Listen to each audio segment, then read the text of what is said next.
थंडीमुळे तर कामं करायची इच्छा होत नाही, पण कामं केल्याशिवाय तर आपल्याला सुद्धा होणार नाही. नमस्कार सर्वांना. आज होतो शनिवार आणि शनिवार या दिवशी कामं थोडे जास्तच होऊन जातात.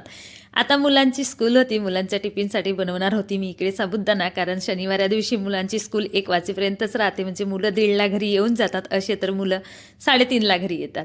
आता मुलं गेले स्कूलमध्ये, त्यांची तयारी करून दिली आणि मग ठेवली मी चहा. म्हटलं चला आता आपण कडक चहा घेऊ, मग लागते मी माझ्या कामाला. म्हटलं चला सर्वात आधी तर घरची आतमधली कामं आटपू.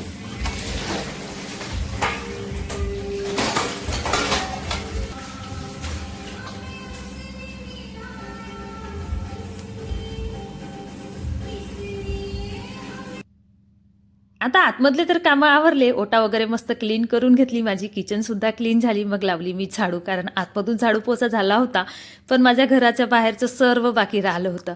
म्हणून सर्वात आधी पोर्चला मस्त झाडून काढली, चप्पल वगैरे पूर्ण उचलून ठेवली, कारण मला पोर्च झाडायला आणि पोचा लावायलाच भरपूर वेळ लागतो.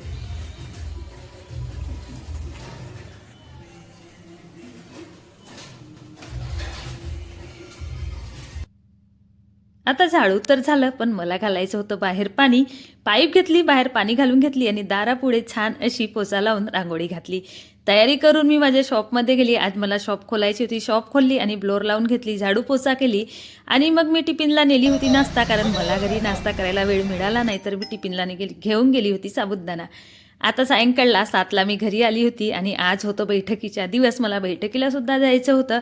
7:30ची बैठक राहते, म्हणून मी फास्टली इकडे स्वयंपाकाला लागली आणि आज स्वयंपाकामध्ये बनवणार होती. म्हटलं झटपट शिजणारं, इकडे पालक बेसन बनवू. पालक बेसन बनवली आणि मग घातली मी चपात्या. म्हटलं पालक बेसन आणि चपात्या होईल, कारण बैठकीमध्ये नाश्ता होतो, तर आल्यावर जेवण काही तेवढं होत नाही.